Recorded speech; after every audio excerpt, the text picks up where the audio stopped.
А вы знали, что в некоторых языках нет слова «спасибо»? Например, у инуитов помощь — это не услуга, это норма выживания.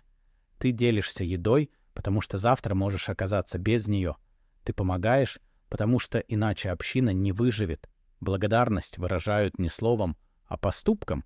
Иногда язык показывает: настоящая благодарность — это действие. А вы чаще говорите «спасибо» или возвращаете добро?